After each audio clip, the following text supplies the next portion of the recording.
اس سلسلہ اجتماعات کے اعتبار سے الوداعی تحفہ ہوگا۔ اب میں آغاز کر رہا ہوں۔ پہلی بات، اس سبب میں 3 باتیں مجھے کہنی ہیں۔ سب سے پہلی بات یہ کہ زندگی کی سب سے بڑی حقیقت موت ہے۔ ہم بھلائے رکھتے ہیں، اپنے ذہن سے اسے دور رکھتے ہیں، لیکن واقعہ یہ ہے کہ زندگی کی سب سے بڑی حقیقت موت ہے۔ خدا کے منکر پیدا ہوئے ہیں، لیکن موت کا انکار کرنے والا تو کوئی پیدا نہیں ہوا۔ اس لیے میں نے آیت آپ کو سنائی، کل نفس ذائقۃ الموت، ہر ذی نفس کو موت کا مزہ چکھنا ہے، ہر جاندار کو موت کا مزہ چکھنا ہے۔ ثم الینا ترجعون، پھر ہماری طرف لوٹا دیے جاؤ۔ تو زندگی کی سب سے اہم حقیقت موت، اور موت کے بعد رجوع اللہ، آخرت، یہ سب سے بڑی حقیقت ہے۔ ایک حقیقت سب مانتے ہیں، سب جانتے ہیں، دوسری حقیقت کے اوپر پردہ پڑا ہوا ہے۔ میں نے اس اعتبار سے نوٹ کیا، یہ الفاظ قرآن میں 3 مرتبہ ہے۔ کل نفس ذائقۃ الموت، ہر جاندار کو موت کا مزہ چکھنا ہے۔ انبیاء اس سے مستثنا نہیں رہے، رسول اس سے مستثنا نہیں رہے، اولیاء اللہ مستثنا نہیں رہے۔ وقتی طور پر استثناء حضرت عیسیٰ کا ہے کہ ابھی وہ زندہ ہیں، لیکن عیسیٰ یاتی علیہ الموت، حضور نے فرمایا عیسیٰ پر بھی موت آئے گی، جب دوبارہ آئیں گے زمین پر اتریں گے، پھر اس کے بعد ان پر موت وارد ہوگی، ان کی نماز جنازہ پڑھی جائے گی، انہیں دفن کیا جائے گا حضور کے پہلو میں، شادی بھی کریں گے، اولاد بھی ہوگی۔ باقی تو یہ ہے کہ کل نفس ذائقۃ الموت، سب کو موت کا مزہ چکھنا ہے۔ عیسیٰ بھی بالآخر اس سے مستثنا نہیں رہیں گے، بلکہ قرآن میں ایک جگہ کہا گیا ہے افإن مت فهم الخالدون، کیا ہے نبی، اگر آپ کا انتقال ہو گیا تو یہ کیا ہمیشہ رہیں گے؟ کون ہے دنیا میں جو ہمیشہ رہے؟ انتقال تو ہونا، آپ کا بھی ہونا ہے۔ انک میت وانہم لمیتون، یہ تو مختصر ترین الفاظ تھے۔ اس سے آگے بڑھیے، سورہ انبیاء میں فرمایا کل نفس ذائقۃ الموت وَنَبْلُوكُمْ بِالشَّرِّ وَالْخَيْرِ فِتْنَةً وَإِلَيْنَا تُرْجَعُونَ، ہر جاندار کو موت کا مزہ چکھنا ہے، اور اس سے پہلے پہلے ہم تمہیں آزماتے رہیں گے، خیر کے ذریعے بھی، بھلائی دے کر، صحت دے کر، دولت دے کر، اولاد دے کر، شہرت دے کر، اور برائی کے ذریعے سے بھی، تنگ دستی دے کر، بے عزتی دے کر، اہانت دے کر، ذلت دے کر، وَإِلَيْنَا تُرْجَعُونَ، اور پھر ہماری طرف لوٹائے جاؤ گے۔ یہ وہ دوسری حقیقت جو میں نے کہا کہ جس پر پردہ پڑا ہوا ہے، بہت بڑا پردہ ہے۔ لوگ یہی سمجھتے ہیں کہ یہی دنیا کی زندگی ہے۔ قرآن کہتا ہے إِنَّ الدَّارَ الْآخِرَةَ لَهِيَ الْحَيَوَانُ لَوْ كَانُوا يَعْلَمُونَ، یہ تو آخرت والی زندگی ہے جو اصل زندگی ہے، کاش کہ انہیں معلوم ہوتا۔ اس سے بھی زیادہ تفصیل سے یہ آل عمران میں آئی ہے، كُلُّ نَفْسٍ ذَائِقَةُ الْمَوْتِ وَإِنَّمَا تُوَفَّوْنَ أُجُورَكُمْ يَوْمَ الْقِيَامَةِ، ہر جاندار کو موت کا مزہ چکھنا ہے، اور پھر تمہیں پورا پورا تمہارا اجر اور بدلہ دے دیا جائے گا قیامت کے دن۔ فَمَنْ زُحْزِحَ عَنِ النَّارِ وَأُدْخِلَ الْجَنَّةَ فَقَدْ فَازَ، جو کوئی آگ سے بچا لیا گیا اور جنت میں داخل کر دیا گیا وہ تو کامیاب ہو گیا۔ اللہم ربنا اجعلنا منہم، اللہم ربنا اجعلنا منہم، اللہم ربنا اجعلنا منہم۔ وما الحیات الدنیا الا متاع الغرور، اور دنیا کی زندگی تو سوائے دھوکے کے سامان کے اور کچھ نہیں ہے۔ دھوکہ کس معنی میں؟ یہ تمہیں اصل زندگی سے غافل کر دیتی ہے۔ تم کہیں سفر پر جا رہے تھے، تمہارا کہیں گھر تھا، تمہیں واپس آنا تھا، تم راستے ہی میں کسی دلچسپی میں ایسے مگن ہوئے کہ گھر بار سب بھول گئے۔ یہ تو تمہارا عارضی سا سفر تھا، تم نے اسی کو اپنی منزل بنا لیا، اپنا ٹھکانہ بنا لیا، تو دھوکہ دیا اس نے تمہیں۔ ویسے دنیا کی زندگی دھوکہ نہیں ہے، بڑی حقیقت ہے، اس لیے کہ حضور نے فرمایا انما الدنیا مزرعۃ الآخرہ، یہ دنیا آخرت کی کھیتی ہے، یہاں بو گے تو وہاں کاٹو گے، یہاں کچھ کمائی کرو گے تو وہاں اس کا بدلہ ملے گا۔ اس اعتبار سے دنیا بہت بڑی حقیقت ہے، ایک ایک لمحہ بہت بڑی قیمتی شے ہے، لیکن اگر یہ دنیا تمہیں آخرت سے غافل کر دے تو اس سے بڑا دھوکے باز ہو گئی۔ یہ اصل دجال ہے۔ میں نے تقریباً 60 برس کی عمر کو جب میں پہنچا تھا تو موت کا انتظار شروع کر دیا تھا۔ میرے قریبی احباب کو معلوم ہے، میں کہتا رہا، یہ بھی کہتا رہا کہ بھائی میں اپنے حصے کا کام کر چکا ہوں، جتنی صلاحیت اللہ نے دی تھی، جتنی بھی میرے اندر استعداد تھی، میں اس کو بھرپور طریقے پر استعمال کر چکا ہوں۔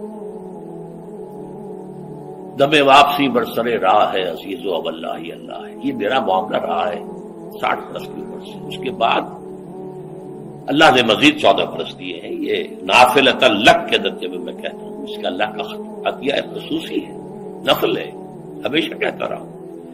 مسنون زندگی تو 61 برس ہے ہمارے حساب سے۔ علامہ اقبال کے بارے میں سنا ہے کہ رویا کرتے تھے کہ میری عمر حضور کی عمر سے زیادہ نہ ہو جائے، وہ 6 مہینے کم ہی رہی ہے حضور کی عمر سے۔ جو حضور کی عمر تھی وہی حضرت ابو بکر کی، وہی حضرت عمر کی، وہی حضرت علی کی۔ ہاں، حضرت عثمان 82 برس کے ہوئے ماشاءاللہ۔ پھر یہاں کے مجددین میں سے وہی عمر حضرت شیخ احمد سرہندی کی، وہی شاہ ولی اللہ دہلوی کی۔ ہاں، شیخ عبدالحق محدث دہلوی رحمۃ اللہ علیہ 82 برس کی عمر۔ لیکن یہ میں کہا کرتا تھا مسنون عمر تو 61 برس ہے، جسے ہم 63 کہتے ہیں، وہ اصل میں ہمارے حساب سے 61 بنتا ہے۔ وہ 63 قمری ہے، جو 9 دن کم ہے، قمری سال جو ہے وہ شمسی سال سے۔ بہرحال میں اس وقت سے منتظر تھا، لیکن جو بھی وقت اللہ نے دیا ہے، اللہ کا شکر ہے، وہ مفید کاموں میں لگا ہے۔ ان میں خاص طور پر میں سمجھتا ہوں کہ اللہ کا مجھ پر سب سے بڑا احسان، اور مجھے پر نہیں، بہت بڑے پیمانے پر لوگوں پر جو احسان ہوا ہے، وہ میرا 1998 کا دورہ ترجمہ قرآن ہے جو کراچی میں ہوا تھا۔ 1998 کے مارچ میں میرا بڑا آپریشن ہوا، دونوں گھٹنے تبدیل کیے گئے، لیکن 98 کے آخر میں، حالانکہ میں چل نہیں سکتا تھا، کراچی میں مسجد جو ہے اونچی ہے، دوسری منزل پر ہے، تو خاص ریمپ بنایا گیا جس کے ذریعے میں ویل چیئر پر مجھے لے جایا جاتا تھا۔ میں نے درس دیا۔ اس درس کی گزشتہ چند سالوں سے پوری دنیا میں جو گونج ہوئی ہے اللہ کے فضل و کرم سے، اللہ کوئی حکمت خداوندی اس کے ساتھ وابستہ ہے۔ اس میں میرے کسی کام کو دخل نہیں ہے، میری کسی کوشش کو دخل نہیں ہے۔ میں نے تو جو درس میں دیتا آ رہا تھا سن 85 سے دورہ ترجمہ قرآن، البتہ یہ بات ضرور ہے کہ میں نے محسوس کیا تھا کہ سن 98 کے اس درس میں دورہ ترجمہ قرآن کے مجھے خصوصی انشراح حاصل تھا۔ میری ساری گفتگو کا حاصل کیا ہے؟ دیکھیے، نظریاتی تحریکوں کا تعلق اشخاص سے نہیں ہوتا، ٹھیک ہے، کوئی اس کا داعی ہوتا ہے، کوئی اس کا مؤسس ہو جاتا ہے، کوئی اس کا آغاز کرنے والا ہوتا ہے، لیکن نظریاتی تحریک افراد سے وابستہ نہیں۔ افراد آتے چلے جاتے ہیں اپنا اپنا حصے کا کام کر کے، جس کو جتنا مقدر ہے، جتنی اللہ تعالیٰ کی طرف سے توفیق ہے، وہ اپنا کام کرے گا، چلا جائے گا۔ یہ چمن یوں ہی رہے گا اور ہزاروں جانور اپنی اپنی بولیاں سب بول کر ہو جائیں گے۔ مبارک ہیں وہ لوگ جنہیں قرآن کی بولی بولنا نصیب ہو جائے۔ وَإِنْ يَحْسِبُ أَنِّي مِنْهُمْ، مجھے گمان ہے، اللہ کا فضل ہے کہ میں ان میں سے ہوں، میں نے قرآن کی بولی بولی ہے، اور قرآن مجید کو جیسا کہ وہ ہے ایز اٹ از، اپنے کو مذمومہ خیالات، اپنے کوئی ذہن سے زائدہ نظریات کو میں نے اس میں دخل نہیں دیا، جسے انگریزی میں آپ آبجیکٹیولی کہتے ہیں، خالص معروضی طور پر قرآن کو پڑھا ہے، قرآن کو قرآن سے سمجھا ہے، یا پھر سیرت رسول سے سمجھا ہے۔ میں لفظ سنت کی بجائے سیرت استعمال کر رہا ہوں۔ قرآن مجسم حضور تھے صلی اللہ علیہ وسلم، اور حضور کی سیرت اور حیات جو ہے وہ قرآن مجید کی اصل تفسیر ہے۔ یہ حقیقت بھی بہت کم لوگوں کے علم ہے۔ وہ احادیث کا نام تو لیتے ہیں، احادیث بھی ہے، سیرت بھی تو احادیث ہی سے ہمیں ملتی ہے، لیکن میں خاص طور پر سنت یا حدیث کی بجائے سیرت کا لفظ استعمال کرتا ہوں۔ قرآن کی 2 سورسز ہیں، قرآن خود اور سیرت رسول صلی اللہ علیہ وسلم۔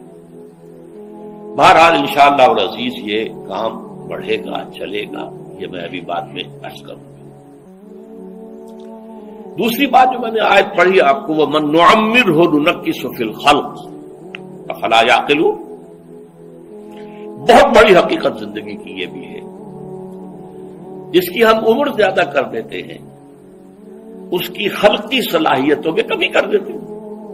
موٹی بات ہے، بڑھاپا آئے گا، ہمیشہ کی مانی ہوئی بات ہے۔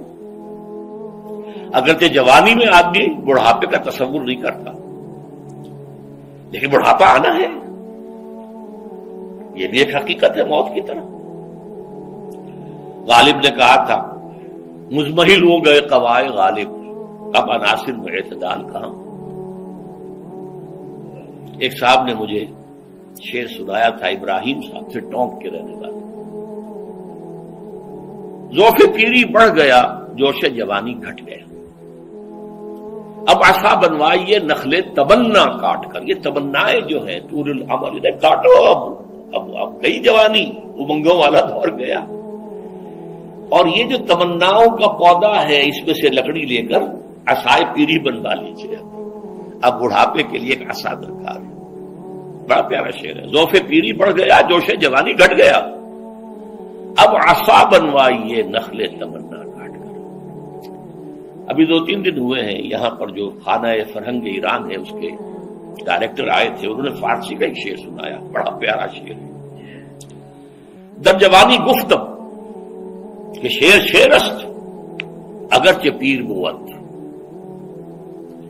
جوانی میں میں یہ کہا کرتا تھا کہ شعر تو شعر ہی ہوتا ہے، چاہے بوڑھا ہو جائے، بوڑھے ہونے سے اس میں کیا فرق واقع ہو جائے، شعر شعر است اگرچہ پیر بود۔ کیوں میں پیری رسیدم، جب میں خود پیری اور بڑھاپے کو پہنچ گیا، دیدم، تو مجھے یہ بات نظر آئی کہ پیر پیر است اگرچہ شعر بود، بوڑھا بوڑھا ہی ہوتا ہے چاہے وہ شعر ہی کیوں نہ ہو۔ تو یہ بڑھاپا جو ہے یہ زندگی کی دوسری بڑی حقیقت ہے۔ اس کا ایک اثر تو سب کو معلوم ہے، قوائے غالب جو میں نے کہا،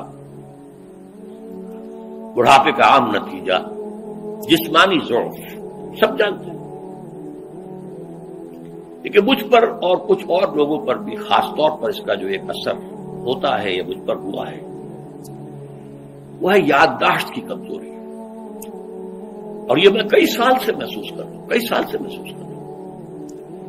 میری پرانی یادداشت بڑی مضبوط ہے، قوی ہے، اس میں کہیں کوئی کمی نہیں ہے، لیکن ریسنٹ پاس کی چیزیں جو ہے، پچھلے 5-6 سال کے واقعات مجھے یاد نہیں رہتے، اشخاص سے ملا ہوں اور دیکھ کے پہچان لیتا ہوں، کئی بار ملاقات ہوئی ہے، نام یاد نہیں آتا، تاریخیں اور اشخاص کے نام کے اعتبار سے تو خاص طور پر کئی سال سے میری جو میموری ہے وہ امپیئرڈ ہے، اور میں محسوس کرتا رہا ہوں کچھ عرصے سے کہ عین تقریر کے دوران محسوس ہوتا بلیک آؤٹ ہو گیا، اور مجھے سلسلہ کلام جوڑنے کے لیے سوچنا پڑا، بعض اوقات 1000 کروڑ مرتبہ بولے ہوئے الفاظ غائب، اب چاہے کتنا ہی زور لگا لوں وہ لفظ یاد نہیں آئے گا، ہاں تھوڑی دیر کے بعد خود بخود یاد آ جائے گا۔ میرے اس آپریشن سے کچھ عرصے پہلے تک جو میری تقریریں یہاں ہوئی ان میں بہت سے لوگوں نے نوٹ کیا، میری تقاریر میں اب وہ روانی نہیں رہی تھی، وہ جو کراس ریفرنسز آیا کرتے تھے،